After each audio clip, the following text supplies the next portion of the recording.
We're recording round two. Welcome back, kings, queens, everything in betweens. I'm your host, Charlotte Warren. We're back at the Peasant Party podcast. I forgot to introduce the podcast, but I also want to introduce my guest, and I'll kick it right to him. He is fantastic. Scott, you want to introduce yourself? You're so sweet. Hey, everybody. I'm Scott Simmons. I've got a podcast called Wish You All the Best. I'm very excited to be here. I'm so excited to meet you in person. You as well. Yeah, I think I've been on your pod twice. We had some great conversations. I think some of the memories I have are talking about things like the loss of the third space and how that affects dating, things like that. So I had a great experience going on your podcast. I think both of them were in the morning. I had my cup of coffee, and I think that was a great way to have a conversation. A lot of times it's like end of the day, like, things like that.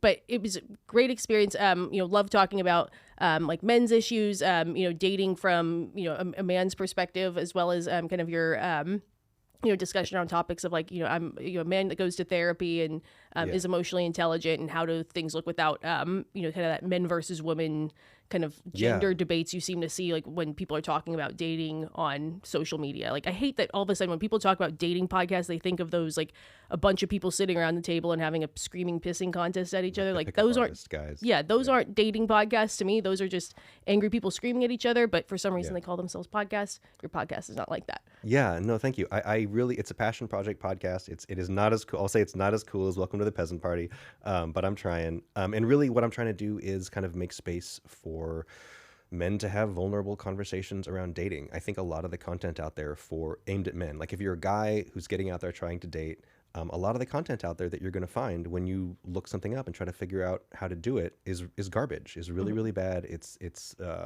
feeding into a lot of unhealthy stuff. And I think men just need to be more kind of vulnerable and open and kind of talk to each other and support each other around dating, because dating is really important. Finding a relationship, finding that person who is going to be your person, however you want to do that, is a really important thing. And it, so I'm trying to make space to have those conversations in a way that's healthy. I'm certainly not an expert, and I know there are other people doing the same thing, but I wanted to sort of add my voice to that conversation. Absolutely. And I guess just a kind of a big, maybe too big of a question is, why do you think some of the more like toxic, male dating content has so much appeal? Like some of those, I know they call themselves like the red pill or like the fresh and fit. Like what does that, what does that, kind of what was attractive about that to men? How come so many men seem to fall into that trap?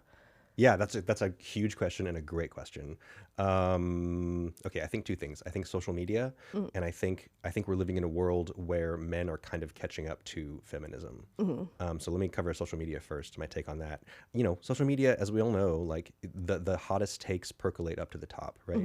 With the exception of Welcome to the Peasant Party, there's a lot of TikTok content out there, that the reason that it shows up in your feed is because it really pissed somebody off. Or some people really agree with it and it makes them mad, and some people really disagree with it and it makes them mad. The algorithm doesn't know the difference. The algorithm just knows that this is going to get a response out of you, and it's going to be able to show you more ads, right?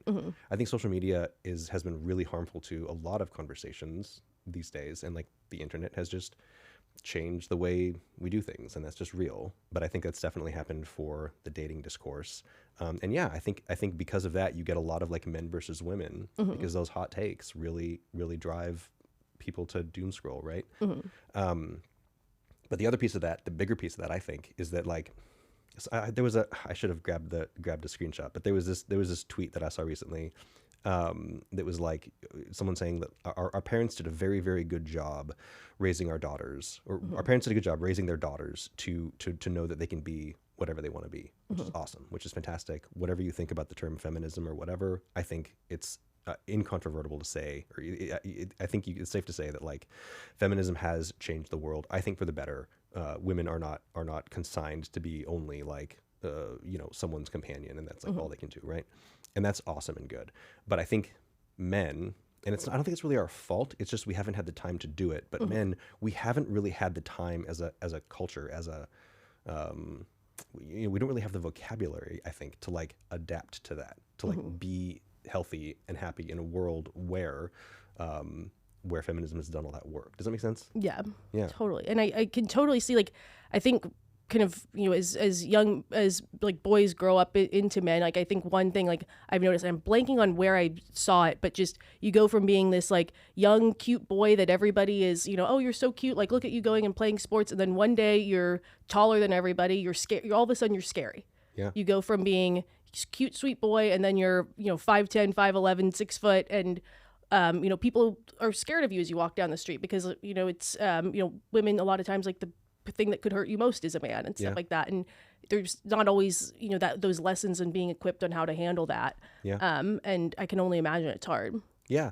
And I think, and I think like, I think our minds move faster than our hearts. And here's what I mean by that. Like, I think like intellectually, we all understand that like, yes, a woman can do a job just as well as a man.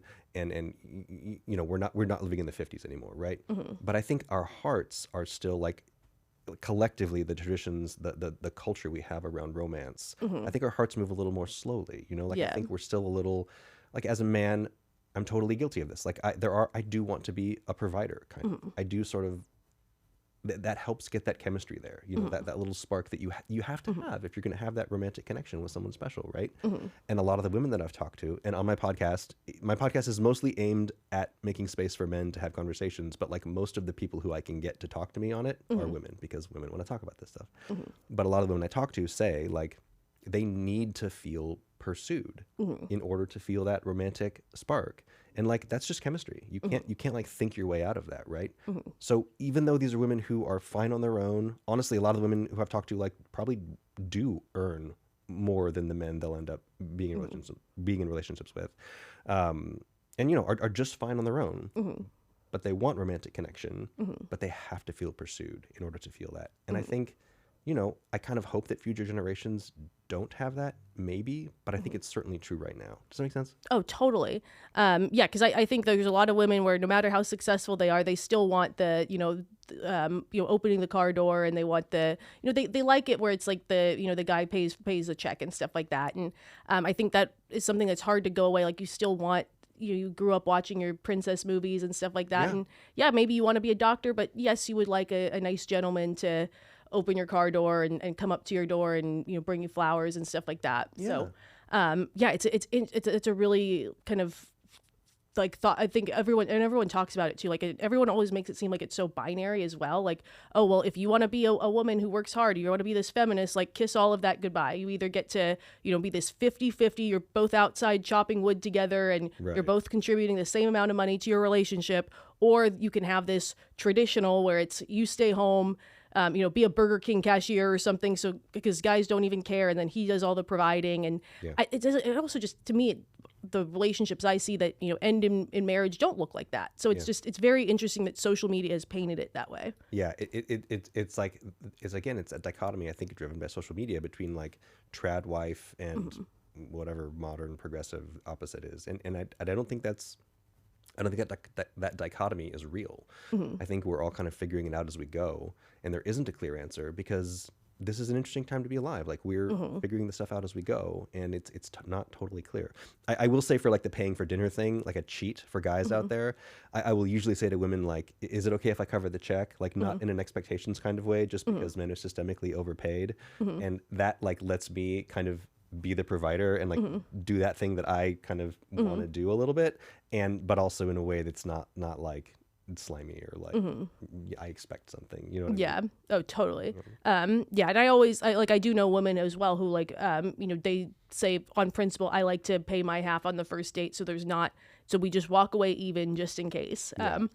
So it's very interesting. Also, just dating in general is a relatively new thing. So this idea of like how dating used to be, I think up until like the early 1900s, like there wasn't really, dating in a sense. It was, here, like, I'll give your dad 4 pigs and now I get a wife, kind of thing. Right. And I mean, so I guess to my story a little bit, like I'm a little older, I'm 45. So I've been on and off the dating apps for like 15 years. I met my now ex-wife on OkCupid. She's a wonderful, amazing person. It didn't work out. We both tried our best. But I've seen kind of dating apps evolve from what they were when it was OkCupid to what it is today. But I think the internet, like even beyond sort of like trading women as chattel, property, like modern dating, like the internet has, I think, drastically changed dating, and we're not going to go back. Like, there's no way. Yeah. Well, it's so convenient, I think, for people. you can meet someone while you're on the toilet, basically. And you will, like, and you can and you will, yeah. Like I'm, yeah. So, I think before we go into things, if someone wants to start listening to Wish You the Best podcast, what episode do you recommend they start with? Do you have a favorite episode? Oh, well, a couple episodes, I had this awesome guest, Charlotte Warren. Those were amazing episodes. I have an episode, so it's called Wish You All the Best, and it's called Wish You All the Best because, like, when you're dating somebody after the first or second date and they don't want to see you again. Breakup text, Wish you all the best. Yep. We've all gotten it, and I do. I do wish my audience the best. I think we should genuinely. But the other one that I would say is a good start. There's one that's I think the title is like Just Scott, and it's my dating app process. And especially for men, that's just me giving a quick and dirty like run through of like how I use the apps in a way that like preserves my sanity and kind of I think helps. Or I don't know. After doing it for a long time, it's kind of what I've figured out how to do. And I think it's not obvious. Like it's definitely stuff that I wish somebody had told me when I started. I don't know, 10 years ago or 4 years ago after I was getting back out there. But they're all great. They're all different. I put up an episode anytime I can find someone who wants to come and talk. And they all bring different perspectives, and I really enjoy that. I love that. No, it's awesome. I forgot to tell my origin story of how I kind of got in touch with you on TikTok. And I know you're no longer on TikTok, but when I first started my TikTok journey, as some call it, summer of last year, I think I was making videos, like I did something where, I was trying to define what is or isn't a catfish, and I put it on a spectrum because everyone, when you think catfish, there's obviously the MTV version of a catfish where it is the 50-year-old man sitting in the basement for whatever reason trying to trick men into thinking he's an attractive woman. But then there's also kind of the, is this really a catfish in a sense that, maybe someone shows up and they are, they're still themselves, but maybe they're a little bit heavier. They look a little different.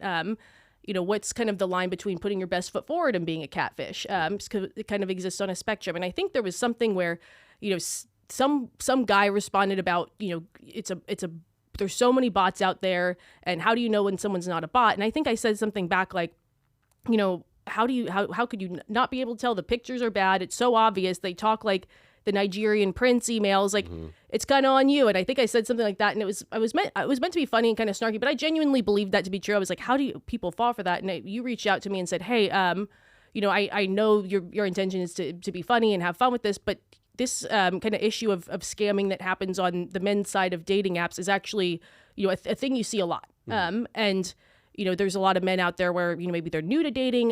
They're not as social people. So how are they supposed to, know what a real woman sounds like for all they know? And, people have been lonely, people have been struggling since COVID. And, sometimes that kind of clouds people's judgment, and people do fall for these. And it's something that people are ashamed of. They don't like to talk about. And so, maybe kind of curb that language. And I want you to be aware that this is something that happens. And it was something that really opened my eyes. I think something huge that's happened for me is on my TikTok journey, podcast journey, is becoming so much more empathetic of men's issues and things that men face. And I really appreciated you sharing that insight. And that's something I keep in mind too. I hate scammers. I hate people who try to like go after people hard-earned money and things like that. And that's what I love about your stuff so much, is that you are like you're literally making the definitions, like trying to figure out what the facts are, and I respect that so much. And yelling through a megaphone at people who use the term high value man or woman, like it needs to happen.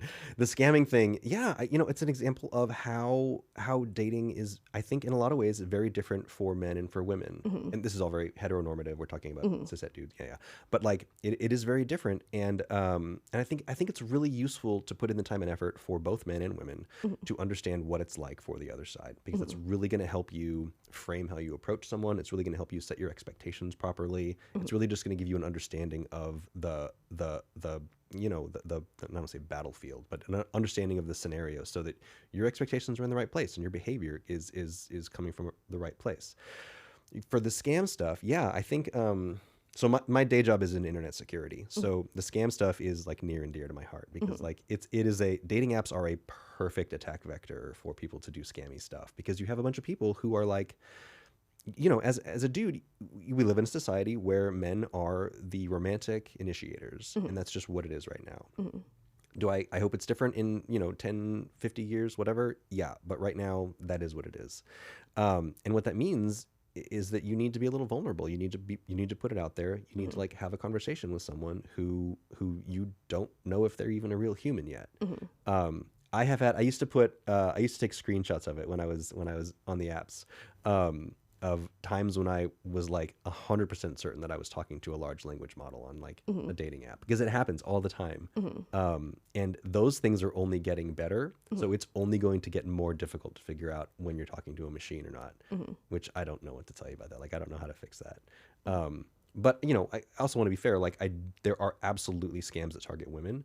I think scams that target women tend to be more of a long con. Yeah. Right? You tend to have people who, like actual humans who are trying to build up a relationship with you, get off the app, communicate offline, and then like 3 months into having this pen pal relationship where you have someone who is like hearing you, connecting with you, they say, "Oh, I have this medical condition. Can you send me $10,000?" Yeah, grandma having a friend. Grandma, you know, lost her husband, found a friend, and oh, she has this internet friend, and yeah, and it happens, and those target men as well, but I think mostly those target women.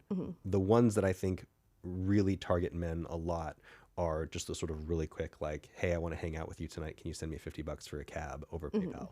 Which is bananas, because like, who uses a cab anymore? Like, I can just send you an Uber if I wanted to do that, right? But like, you know, and I'm ashamed to say that I've totally fallen for that. Like, early on when I was first dating, it was like, I want to get out there. I just want to meet someone. Super lonely. Like, let's go grab a drink. Let's go. I want to meet someone, because it's hard. For a lot of men, it can be really hard to like have, you know, meet anybody. Yeah. And yeah, that you know, you send $50 over PayPal or whatever. You're like, great, grab a cab, let's get a drink, and they never show, and it's heartbreaking. You know, you feel dumb, you feel vulnerable, but yeah, it happens. Oh, that sucks so much. And I have a younger brother, and I know like he's very lucky where he's still in school and meeting people that way. But it's one of those things where it's like, you know, I'm definitely like big sister bear with that kind of stuff. Good for and you. You know, definitely yeah, like, don't get scammed, and appreciate you sharing that kind of insight. He's very lucky. Yeah. Good for you. And then, because we do mailbag questions and stuff, before we jump into that mailbag question, so one of the big things you talk about in your podcast, the big thing you say about yourself, like, I'm a man who goes to therapy. Yeah. Do you want to, I guess, give a high level about that? I know sometimes therapy, for whatever reason, can be a controversial topic when it comes up when people talk about dating. I know there's a big kind of talk track, and this will come up in our kind of our mailbag letter, but where it's, you know, a lot of women where it's like, a man who's in therapy, it's the biggest green flag in the world. And, you know, is it really, what kind of is your overall kind of thought process? How can it help like a male dater? Do men need to be in therapy? Yeah. This is a great question. And I go to therapy. I really like therapy. I recommend it to anybody. Like, you know, high level overview. We live in a world that is nothing like the world that our minds and bodies and hearts like evolved to exist in, right? Like, since the advent of agriculture, the world has been changing faster than our human selves can adapt, right? So we're like hunter-gatherers wandering around in a world with the internet and cars and planes and like all this stuff, right? So, you know, I'm not worried about people who say that they need therapy. I'm a little worried about the people who think that they don't, right? Asterisk, not everybody, but I see a ton of value in it, and it's been very valuable for me. It's also a great privilege, right? It's not cheap. Most health insurance companies, if you're lucky enough to have health insurance, doesn't cover it, right? So you're paying out of pocket, and it's just a cost, and that is a privilege, right? I think the thing that I would say about therapy is, like, for men, we are socialized, like, to stay away from doing that work. Like, we are socialized to not show vulnerability, to not even think that we need help. And I just, maybe somebody's super lucky and they're just mentally healthy, and they're whatever it is about them, about their family, about their friend group, they have what they need, and they are like, they don't have anything to unpack at therapy. I think it's possible. I'm not saying it's impossible. I'm just saying that for me, it's been like incredibly helpful. Totally. Yeah. And when kind of choosing a therapist, because I know, you know, I've kind of had my my periods of time where I've been to therapy. I need to do something more regular. Like, what I would usually find therapy was after some sort of incident or issue that, you know, really just kind of broke me. And it was, I need someone. I don't want to burden my friends with this. And kind of a challenge that I would have when choosing a therapist, aside from the fact that I would be kind of, waiting until something terrible happened, is, not all therapists are created equal. And it kind of is, in the same way that dating is like a process of finding a good fit. I've met some therapists that, maybe didn't feel like a good fit for me. Like something for me is I like to be given like tangible advice on like what to do, or like, here are things that are tangible. And there's a lot of therapists who maybe were trying to do like give me breathing exercises or meditation and stuff like that. My version of relaxing is like going and punching a punching bag, like going on a run, something like more aggressive like that. So when I would go and it was like, let's do some breathing exercises, I would get frustrated. And I was someone where it wasn't covered under my insurance, and it was like $120 to be told to breathe. Like, God damn it. Like that feels bananas. Yeah. I think you're right. I think finding a therapist is a lot like dating. And like dating, it's really good to be upfront if you can, really early, to be like, this is what works for me. I'm somebody who, like, physical fitness, using my body is a great way for me to feel better about my mental health. That's a great thing for your therapist to know. Breathing exercises don't do it for me. I don't get it. That's a great thing for your therapist to know. I mean, my approach to finding a therapist is make appointments with 3 or 4, go to them. And oftentimes therapists will comp you like the first session. So sometimes it's not as expensive as it sounds. But yeah, go on a few first quote unquote dates with therapists and just sort of figure out who you click with, figure out who you feel like you can be honest with. That's my kind of 2 cents on that. But again, maybe talking, I definitely have friends who I love dearly who like talking to a professional about deep secret personal stuff is just not in the cards. And that's especially true for dudes, I think. Totally true for some women, but I think especially true for dudes, right? Totally. And like, if that's not your thing, then I would say like find books that speak to you, or like find some kind of practice that lets you be intentional and to do the work of like figuring out what you're bringing to the table in any relationship, let alone a romantic relationship. But for me, like therapy or doing that work to figure out who you are and what you're looking for, that's really, really critical for finding romantic connection, however you're looking for a romantic connection, because like, it's not easy. It's not easy to know what you bring to the table. I don't think it's easy to know really what you're looking for. These things are really deep and personal, and we're super duper complicated. Human beings are just crazy, crazy complicated things. And it's 1,000% okay if you need help in figuring that stuff out, I think. Totally. I totally agree with you.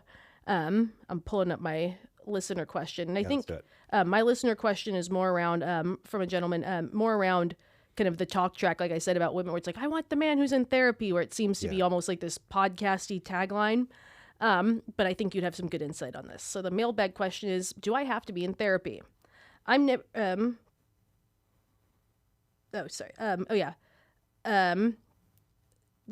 write male 33 writing in with what might be a dumb question. Do I have to be in therapy for women to look in my direction? I've been on apps for the last 1.5 years, and I swear every other woman's profile I come across, age range 25 to 36, references preferring men who are in or have been to therapy. I also had this mentioned on a first date once with the woman point blank asking me if I was in therapy. I said I was not, and she said, "Oh," and sort of condescendingly in response. I have nothing against therapy, and I definitely see how some can benefit from it. However, I have not personally seen a need for it for myself. I just haven't experienced any significant trauma. I don't struggle with my mental health. It's also not readily available to me in the way it seems to be for some people. It's not free or low cost with my insurance. And while I have the occasional problem or issue like everyone else, I'm really close with my parents and siblings who have always been my go-to for lending an ear to listen and support. So am I doing something wrong here? Do I need to be in therapy?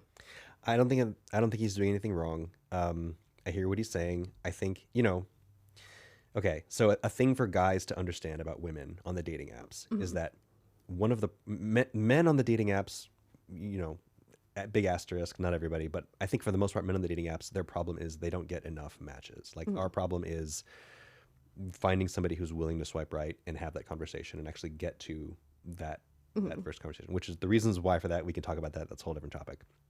For women, and this is important for guys to understand, for women, a lot of their problem is sifting through the attention that they're getting, figuring out, finding the right guy out of the inbound attention that they're receiving, right? And again, asterisk, depending on who you are, not true for all women, but I think for a lot of women, that's the problem, right? And it's a real problem. And I think for a lot of guys, they go like, oh, I would love to have that problem. Yeah, but different conversation. So the reason I think a lot of women go quickly to like sorting by who's in therapy. And there are apps where you can like actually like filter by people who are in therapy. Yeah. I think the reason they do that is because, they need something to filter by, right? I think this is also why a lot of women put like only 6 foot and up on their, because it's a filter. It's some way to filter through what is like just too much stuff, And so, for this guy, I would say, I think he's doing great. I think when somebody asks him, that boilerplate question, have you been to therapy or are you in therapy? His response about like, actually, I'm super lucky to have an amazing family who like listens to me and I can be vulnerable with. Like, I think my advice to him would be, if you don't need therapy, if you're doing awesome on your own, which God bless you, like let her know that, like, show her that vulnerability, because I think that's what she's looking for. She's looking for a man. I think if a woman is asking you, do you go to therapy? She's asking, are you able to communicate? Are you able to regulate your emotions? Have you done some work on yourself, so that you know yourself and you know what you bring to a relationship, right? And it sounds like he can do that. It sounds like he's in a good place to do that. And so I would say, like, you don't have to go to therapy to be dating, but like if somebody asks you that, find a way to show them that you're able to be vulnerable, that you have those skills. Yeah, understanding the reason behind the question, totally. Which is, and I think, because I'll say where I think that talk track comes from around men who's in therapy, aside from the fact that, it's on all those big podcasts with those influencers with almost like a feral female following, like the, the Tinkses and the Call Her Daddies, where it's like a man who's in therapy, rah. But I think where it really comes from, and I think a lot of women have had this experience where they go on a first date, and sometimes I do think there's got to be some like accountability part, like with women, like as far as choosing the topics that you want to talk about. Because what I've had female friends describe to me is they'll say, well, we started having deep conversations and he basically trauma dumped on me or of sorts, or like he told me all these deep stories. I was telling deep stories back, and to me that meant something. If I'm going to share a story about my childhood trauma or something like that, that means only a person who's interested and invested in me would participate in a conversation like that and share their own stories back. They'll have those conversations, and then they'll get, then following that date, they'll get, a hey, I'm not ready for a relationship, or, not looking for anything serious or something like that, the same way they would elsewhere. And maybe that's, maybe that's 1, 2, 3 dates in, maybe, those deep conversations, they thought it was really deep, and they, get physical with this person. And I think the kind of initial thought process or response is, he used me for a free therapy session. Like, he just used me for free therapy. And, if he was in therapy, this conversation would have been had with his therapist, and he would have, been more emotionally sound, or he would know that he's not ready to be dating and wouldn't be going on dates. And I think that's where it kind of gets misapplied in a way, because I think, that's sort of the thing people jump to. But at the same time, I've known women where it's like, well, I like to ask the deep questions. I mean, it's like, if you ask what's your biggest childhood trauma, and then someone tells you and has that conversation with you, like, you're going to have these conversations a little more. Maybe there's something kind of on your part where you should like rein in, but I think that's kind of where it comes from, I would say. Sure. Okay. Well, like the at least the podcast talks, or like when it's on the podcast where it's, he better be in therapy. It's, they have having those experiences where they almost feel like lied to by artificial intimacy. Sure. So you're saying like a lot of women want a guy who's in therapy because when they go on the first 2, 3 dates, whatever, and he uses the date as therapy, like they feel that way after the fact. I think you build intimacy, and then that gets ripped away because the guy was just using it for therapy. I think it's good to go to therapy. But I do think dating should be vulnerable. I think it is good when you're meeting somebody new to kind of be vulnerable early, because you want to find out as fast as you can if your puzzle piece kind of fits with their puzzle piece. You know what I mean? And sometimes people say like you want to find someone who's broken in a way that's compatible with your brokenness, right? And that's a little judgy way to put it, but like, I think you kind of want to put it on the table, and that's what I try to do. And it's exhausting. Like, that costs you real emotional gas. And I think the dates you go on where you don't do that, at least for me, that's not really moving towards finding what I'm looking for. I'm not really like, finding out if I'm compatible with that person, if we're just going out, skipping the deep stuff and like, keeping it light. And so I guess, I think in my experience talking to women about this, I actually haven't heard too much about, and I avoid, I guess, a lot of this content, tinks and that kind of stuff. It just doesn't hit me. I haven't heard women talk too much about worrying about being a therapist on the first few dates. I have heard women worry about getting into a relationship with somebody who's like, they're just like mines buried down the road, where it's like something that this guy hasn't dealt with. It's just like repressed, and then someday it pops up. And guys, we do that a lot. We get really, really good at bottling stuff up, right? Because we're told that showing emotion is not what we're supposed to do. But it doesn't mean it's not there. Like, it's still buried in there, and eventually it can pop up, Yeah, I don't know.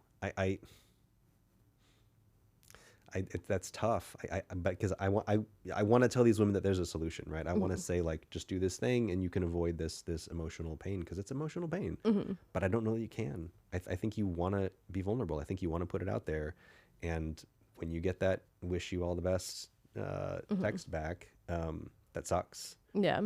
But the sooner you get that breakup, the better. Yeah. Because you're saving time, you dodged a bullet. That's not if it's not somebody who's interested in your vulnerability, if it's not somebody who's interested, if you've shown yourself to someone and they're not into it, move on. Yeah. That's not the person for you. Yeah. I also think, I think it's also too, like, if you think of like Shrek, where it's like ogres have layers and stuff like that. I think there's certain things where it's like, that's a story that can, come over time, or it can be told over time. Like, I think there's kind of those early stages vulnerability that gives you a good sense. But if there's a story that is, very hard for you to tell, and you only want to tell it to people that you're truly, truly close with, where even your close friends don't know, like, yeah, maybe it makes you build some intimacy with a new person, but if the idea is, the only reason I want to tell it to this person is if there's a guarantee they'll be serious with me, or that it'll be my ticket, don't maybe hold back from telling that. Yeah, I mean, that's a tricky one. It depends on what you're looking for. It depends on the kind of person you are. For me,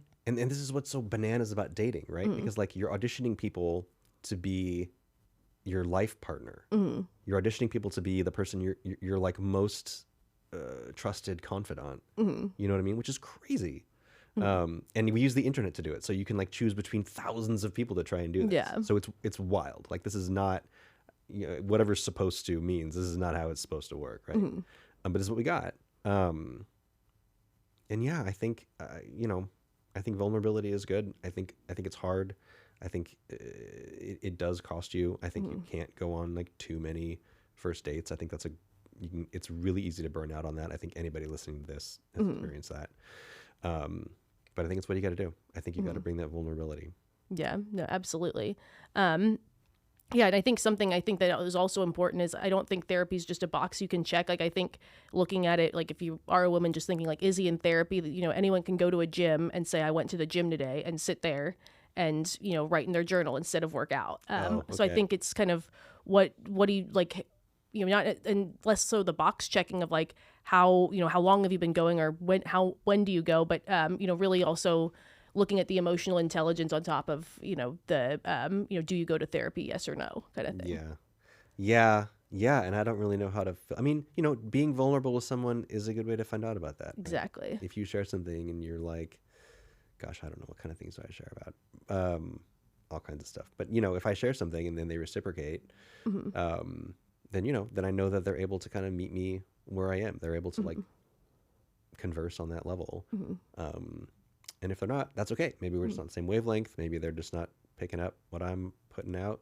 But yeah, you want to find out. You want to find out if you click. I think you want to find out if you click on that vulnerable emotional wavelength. Totally. And what do you think are some good like first, second date questions where they can bring out, maybe aren't as scary on the surface, but maybe bring out some of these more vulnerable conversations? That's a great question. Gosh, I don't know. I think for me, I think it's less about asking the question and more about like figuring out what can I share, right? Because when I talk about I don't know, how I used to be a starving artist and wanted to I was in New York and I was trying to be an actor, whatever. And when I had to go through the process of deciding that I wasn't going to do that anymore and I was going to go back to school and learn something else. I don't know if that's a great example, but something like that, like a vulnerable time in my life where like I failed at something or I feel like I failed at something, which wasn't failure, you know, it was just changing life direction. But you know, like it's not like here's cool stuff about me. It's not like my resume sizzle reel, right? I would share stuff about me and kind of talk about what that was like, and you know, try not to go on too long about it because you know, just like babble, but like put that on the table and see what they come back with. Because if they meet that with like understanding and vulnerability and questions that show that they are actually listening and understanding, or you know, or they come back with like, here's something vulnerable about me, you know, and because she's going to know her, yeah, obviously she knows her life and experience and vulnerability better than I do. So yeah, I think the move is to, be vulnerable yourself and see what they come back with. And if they're able to meet that vulnerability, then that's a good thing. Totally. I love that answer. Yeah. And then my second mailbag question, and this one's a fun one, and I thought it went really well with, how we've talked about, you know, catfishing, we've talked about scamming, we've talked about how to have like challenging conversations, and I thought this one might be a good fit for us to go through because, it kind of covers on all of those. How do you and should you confront someone who maybe lied to you on a dating app is kind of the idea, with him saying she lied about her age. I, 39 male, have been seeing a woman, 40s female, for about 3 months overall now, even though we spent about a month apart during the summer holiday. We met online. Her profile showed she was 40. Upon meeting her, I confirmed her age, her status, and occupation, as people often forget to update these. It was her birthday a few weeks ago. I gave a card that had her age written on it, and she didn't say anything about it. Today, she asked me to revise a contract that had her information on it and passport too, and it showed she's actually 4 years older than she told me. She's 44. I feel like she misled me, and at the beginning, I told her that I usually prefer to date women a couple of years older than me anyways. She never would have shown up on my online dating because my age preferences weren't filtered in to show her real age. So what should I do? I do like her, but this really bothers me. How do I confront her about it? Yeah. Wow. There's a lot in this one, and we're not going to get to all of it. You know, again, this is another area where I think it's really good for men to understand what it's like for the other side on the dating apps. Age is like such a huge thing for women. It just is. And like we live in a society that tells women they're valuable when they're young, and that tells men that they're valuable when they're successful. And so, you know, for women, and I don't want to say they're wrong, but like women, I think, feel like they're undateable or less desirable when they're older, which is bananas and broken and wrong in all kinds of ways, but it's real. So like, you know, I want to have a lot of empathy for her because I understand what she was doing. I understand the pressures that she was feeling. I also want to have empathy for him because she did deceive him. She literally told him a lie.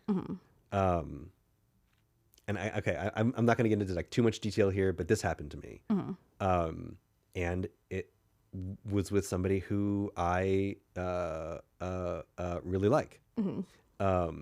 And I think, you know, you just got to talk through it. I think you got to like be vulnerable about it. So like, hey, listen, I just got to tell you that like this made me feel deceived. Like this made me feel trust is an important part of a relationship. You know, like you can say like this made me feel like a little bit it's harder to trust you, and trust grows back. You know, it happens. Difficult issues in relationships come up. So it's going to happen. And in a way, it's good to have those because you'll figure out how do you heal through that. But it's real. And I think it's totally legit to say to her, like, hey, listen, I need you to know that this like threw me a little bit. This made me feel bad. And I just need to talk to you about it. And just put it on the table. And like what she comes back with is going to tell you a lot about your potential connection, right? But I would approach it with empathy. I would approach it like understanding that age is it's a real and scary and unfair thing that women have to deal with, especially on dating. There are a lot of like 39-year-old and like quote unquote 39-year-old women on the apps. Yeah.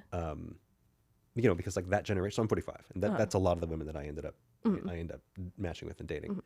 And these ladies, like, they've been told that they should be able to do it all. And so they've frozen their eggs. They've chased their careers. They've had relationships that have gone one way or another. But they get to a certain point, and like, it's not like a biological clock thing, but maybe a little bit of that. But there's a ton of pressure. And these women like want to start families to feel fulfilled, because that's what they, totally legit, right? But like, it takes a lot of time. You have your first kid at 40, you're going to be 58 when they graduate high school, right? I don't know. I just think there's a lot of pressure around that. It's really, really complicated. It touches on really, really difficult stuff. I don't think that's a deal breaker. I wouldn't like run for the hills if I was this guy, but I would definitely have like a vulnerable conversation about her. Yeah. And just put it on the table. Yeah, because I think if there's a vulnerable answer to that, like if it's around, I'm looking for a serious partner. Like I think it's also, because of what we grew up with, I think what our mind correlates with certain ages doesn't really reflect like what we're seeing now. Like when I thought about 30, for example, when I was younger, like most people I knew, their parents had them by 30. Yeah. When I was a kid, it was like, their parents had them in their mid 20s and stuff like that. So to me, growing up, 30 was this big, scary age for me. And I think, now that I am 30, I think I would say probably about half the friends, half to 3/4 are married. Maybe a quarter have one young child, if that. And those are the ones that are maybe a little bit older than I am. And the 30-year-olds are still having fun. Like I look back at the parent pictures from, when they were 30, and it just looks different. Just like how people compare, what's the new Sex and the City version to be how they're the same age as the Golden Girls and how just different their lives are. But I think there is sort of, those views are in our head, like what a 40-year-old woman is in your mind versus what a 40-year-old woman is, and how energetic, lively 40 can be. Is very different. But I think we grew up in a different time. I think it's exactly right. It's just so different depending on your age, but it's just the world is so different than it was for your parents. Talk about like life stages, like buying a house, being able to afford like your own space, career stuff just goes slower. Aging stuff, like I just think we're a lot healthier now than our parents were. Like there's not lead in the gasoline, like that's kind of a big deal. But yeah, I do think, I'm 45, and I don't feel like I look back at my dad when he was 45, and I love my dad. He's amazing, super healthy guy. But yeah, it's just a different life stage. It's a different track.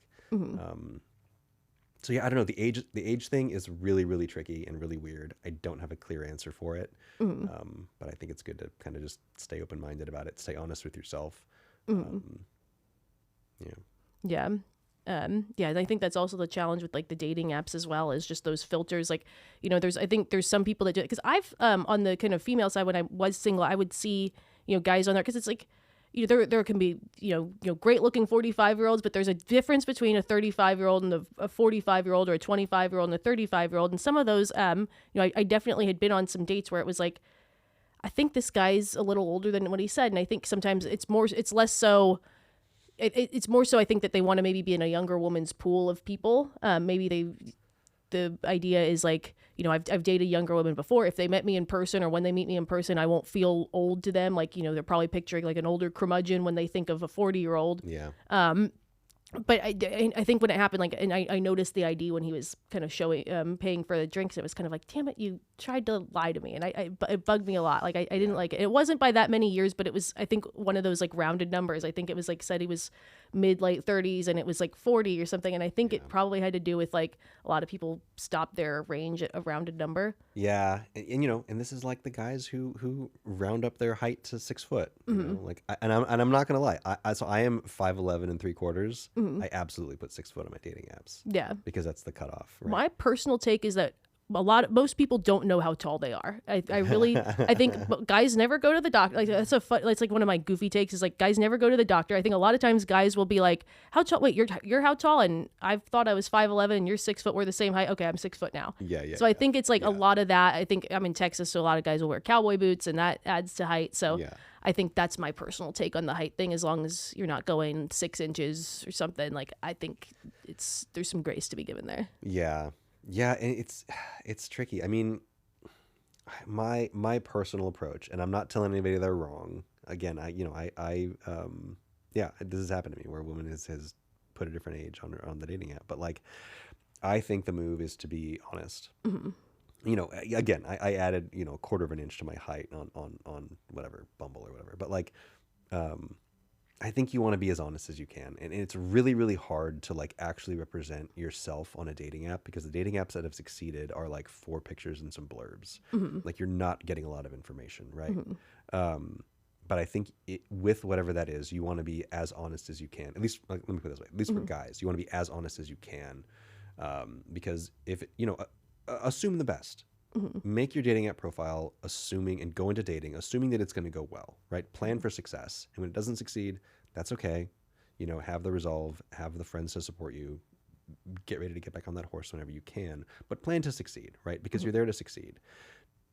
Do not use the apps, do not date defending yourself against the bad crap that's out there. And the bad crap that's out there is bad. You are going to meet people who are going to be disingenuous, who are going to criticize you for whatever, not whatever, all kinds of stuff, right? But I don't think I think you want to plan for success and not plan to defend yourself against the painful stuff. And I get that that's hard. And I think kind of the same for women, you know, plan for success. Like, I think, well, for women, I think it's different. I think for women, I would advise, set up your app, set up your profile, do your swiping, and date, trying to filter out the people who are not for you. Like, assume that you're going to have a whole bunch of guys swiping right on you, and try to filter out the guys who are who you're not going to be interested in, right? Like, kind of put your weird out there and really try to attract that guy who's going to get you, who's going to get that part of you that you might feel a little vulnerable about putting out there. Because again, for women, I think the big problem is too much inbound attention. Does that make sense? Yeah. Anyway, I got a little off track there, but no, totally agree. And I think having the attitude of just assuming best intention is like, because I think I've had times where I would be dating or going on dates where maybe I just wasn't in the best headspace, where it was like, you go on the date where it's like, this is another guy who's here to screw me over. And like, just the attitude, like, I feel like you see this plot in movies a lot or something like that. But I've definitely been on dates where it's just like, you feel like the other person assumes you're evil and you're assuming they're evil, where it's like, oh, I bet you're just going to ghost me anyway. And it's like, those are not fun conversations to have. Yeah. It's not like the movies where those lead to like some sort of like playful banter. It's a waste of your time and everyone else's, and it just makes everyone more miserable. Yeah. Like, being kind of, you know, whether it's going to therapy or just being in a good headspace as you go about dating, and, you know, have it in you, the emotional intelligence to assume the best. Also, when you assume the best, like, assholes reveal themselves more quickly, in my opinion. I think that's true. I think that's true. And yeah, and you know, let's be real. It's not easy. Like, this advice is not just like flip a switch, check a box. Yes, I'm going to be vulnerable. I'm going to assume the best. I'm going to get out there. Yeah, I think if you're on the apps and you find yourself like getting mad at people, if you find yourself swiping and being like, getting cranky about someone who you've looked at 4 of their pictures and 6 of their posts, and you're kind of like getting butthurt about like, oh, that's a good sign that you're ready to take a break. You know what I mean? And if you're making your profile and you're updating your profile and you want to say something snarky about like, I don't know, please no, whatever, like whatever you're mad about because you got some match and somebody was rude, that's a good sign that you're ready to take a break. Because like you plan for success. You want to bring that positivity. You want to bring like, there is something awesome and unique and amazing about you, and you want to bring that as much as you can, which is not easy because again, it's a really crude tool to learn about someone else, right? But as much as you can in those 4 pictures and in the blurb, you want to bring that unique, beautiful side of you to the app so that the person out there who is looking for that unique, beautiful thing can find you. Yes. And it's not easy, and it's not going to happen fast, but I do think it's the way to go. Totally. And everyone has a unique and beautiful side of themselves. And if you haven't found it, I challenge you to find it. Yeah. Yeah. This has been a great conversation, Scott. Where can everyone find you? Where can we find Wish You All the Best? Where can what else do we need to know? What else is going on in the world of Scott before we take off? You're so kind. So it's Wish You All the Best is my podcast. It's a passion project. I don't really promote it very well. But if you're into it, or if you know a guy who you think is struggling with dating, that's really who I want to have come listen to me is dudes. I think mostly it's ladies because they like listening to this stuff.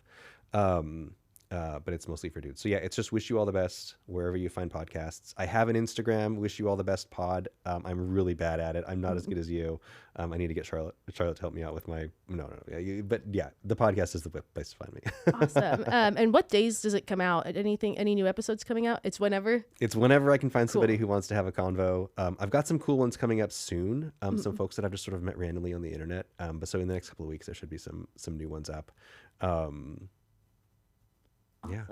Awesome. Well, it's been great having you. I hope you have a safe flight back home. Thank you. And yeah, it's great to finally meet you in person. I love this is like my favorite part of the kind of social media, TikTok personality content experience, and it's been an honor having you here today. It's been so amazing to be here. Thank you so much. And congrats on how awesome this is all going for you. You're so good at it. I'm so glad you're out there doing your thing. Thank you. Thank you. Thank you. Keep doing it.